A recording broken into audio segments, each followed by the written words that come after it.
Shall begin un commentary. Yeah, simple session today. So what I done was I was following coach's program. So I got a coach recently because even coaches need to get coached. And I thought I'd just get a coach for some accountability to really get me on track and to really see a difference over my physique this summer and the foreseeable future. So I got a coach and this is the upper session he's got me on. This is upper 2 of the week.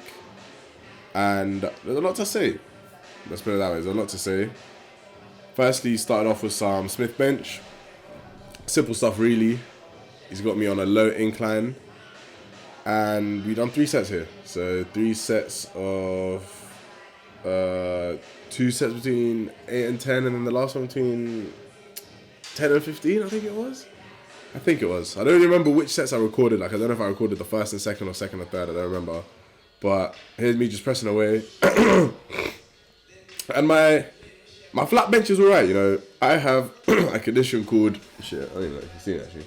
I have a condition called... I always forget what it's called. Either pectus carinatum or pectus excavatum. I always forget. But essentially, my breastbone and my chest area here is like enlarged. Like it's bigger than a normal person's. And so my chest sticks out. And so when the bar touches my chest, it doesn't touch... Like, the range of motion isn't as great as it usually would be if I didn't have this condition. And what I've realised is that over the years, my bench is relatively strong compared to my squat and deadlift. And I was always confused why. I was always thinking, like, how can I bench so much? Like, is my chest and whatnot just really strong? But then I realised because my range of motion isn't that deep. And so when it comes to flat pressing, maybe a better option for me would be some sort of machine where I don't need to touch. But it is. Forget that, man. Let's move on to dumbbell shoulders. Yeah, killing shit, man. Killing shit. Really just here using the dumbbells. I ain't really done this movement in like 2 years. And I had to pause it at the bottom. And this was after 3 sets of pressing, so I was feeling weak. That's why we're using the 25s. But this didn't feel too good. I didn't really feel it on my shoulders. Like, I didn't connect as well as I wanted to. So then I decided to switch over to the machine. So I done 1 set on the dumbbells, 1 set machine. And I've done my classic mistake of overshooting the weight on the machine. So I have this mistake where I typically select a weight that's too high and don't get enough reps. The rep range here was 7 to 10 and I'm actually at 5. So now I know next week, lower the weight and do 2 sets on this, right? I'm going to scrap the dumbbells, especially how the next workout I have will be while fasting. I thought, let's get the extra stability. And let's just do 2 sets of machine overhead press. Then move on to the back stuff. So here I was prescribed a 50 rep giant set. And that's something I've never done on back.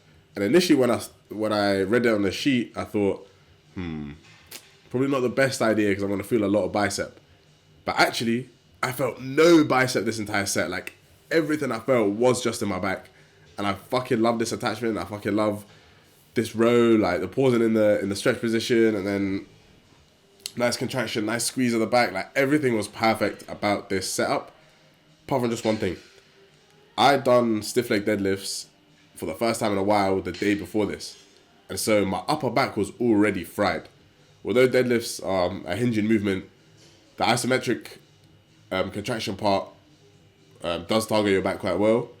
And so my upper back was already a bit tired and fatigued and sore.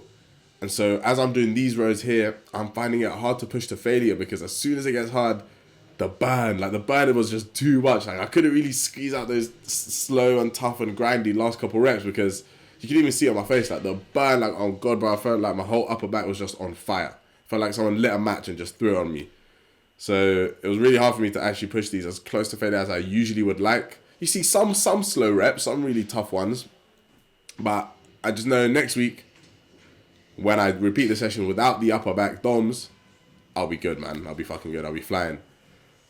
Then we had a bit of a kerfuffle here, right? So what happened on the tricep bit is I wasn't meant to do overhead tricep work, but I misread the sheet and I understood that I was meant to do some sort of overhead tricep work. And when it comes to overhead tricep work, I've got some elbow pain, some nerve pain, meaning that the exercises I can do for overhead tricep work are very limited. Like, there's only a set few I can do. Like, I can do the dumbbell overhead extensions, but when I came to using a cable and shit that I tried to do, it didn't work.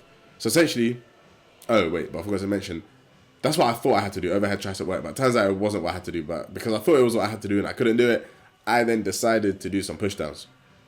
So switched over to regular little squiggly bar.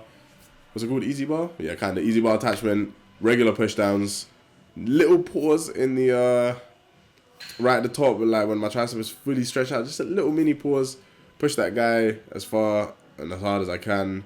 And this was alright, man. This is just basic pushdowns. I've been doing these for years. Like, I know how to do pushdowns. Like, everything was alright. I feel like I could have probably pushed that set a bit more to failure, a bit closer to failure. You can even see on my face, I was a bit pissed. I was like, bro, that didn't really feel the best. And then I decided to put the camera a bit closer. The shape of my tricep is alright. Like, this angle isn't the best and the lighting isn't the best. It's not really accentuating. Is that what I'm trying to say? Like, make bigger, make better. My tricep. It's not really doing that in this angle here. But when we move on to the bicep exercise after this, you'll see like my arms were kind of looking alright. You know, let me not gas my thing, but they were looking decent. So yeah, this is the second set of pushdowns. I don't remember the rep range. Don't know if I was doing 8 to 12 or 10 to 15 here. And I haven't been counting the reps, so I have no idea. All I know is that it was a good 2 sets. I think it was. Or did I do 3? I know I definitely only recorded 2, but was it 2 I done or 3 I done? I don't know. This is a problem of making a video a whole week after you do the workout. You don't remember shit. Here we are now. The bicep bit. Now, my arms are looking decent here, I'm not going to lie. When I rewatch these clips, I was thinking, yeah, man, I can definitely cook up some reels with these clips.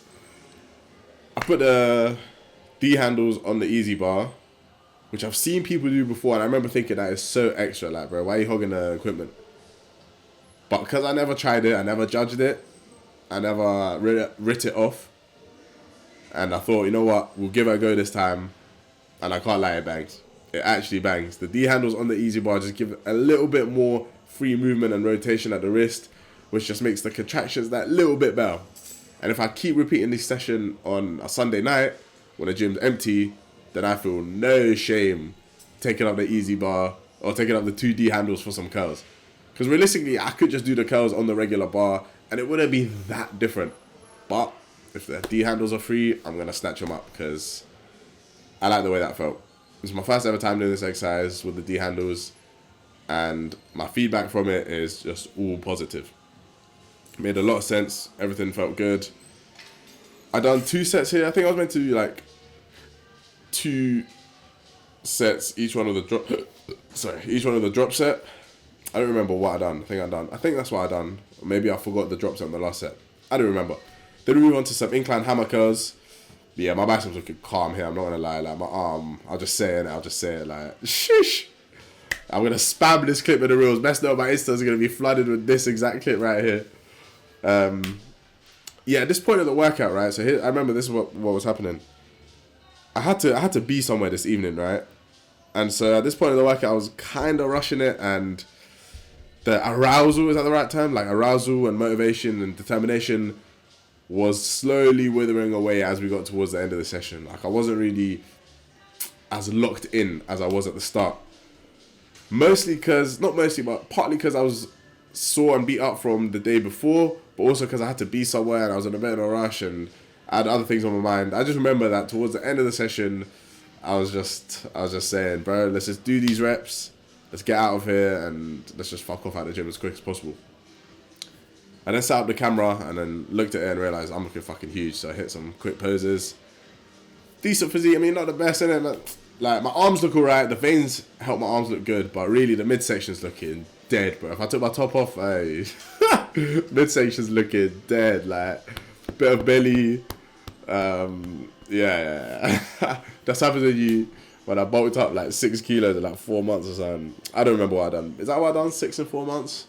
I don't remember. All I remember was that I bulked up heavy and maybe I accumulated a bit too much fat. But yeah, midsection's looking dead. That's why we're just focusing on the extremities, on the limbs. But yeah, this was the second set now of the incline hammers. Pretty sure I took these guys to failure as well. Shout out Atlantis for making this slanted back bench. This is literally perfect for this exercise. Yeah, everything went alright. Like overall mid-session, like not the best. I'm not making this video gassed, like, oh my god, I just fucked it up in the gym. Oh my god, you guys, I can't wait till the world sees the session. But at the same time, it wasn't a depressing session. Like, you know, them ones when you leave the gym and you're thinking that was so dead. Like, 0 gains were made, 0 progress was taken. I should have just stayed home. It wasn't one of them ones either. It was somewhere in the middle. Overall, can't complain though. Got a little video out for the people. Yeah, man, let me know what the fuck other videos you want to see. Good session. And we start fasting tomorrow. So all the videos for the next 30 days will be during Ramadan while we're fasting. So let's see what type of content I can push out then. And yeah, see each other in the next one.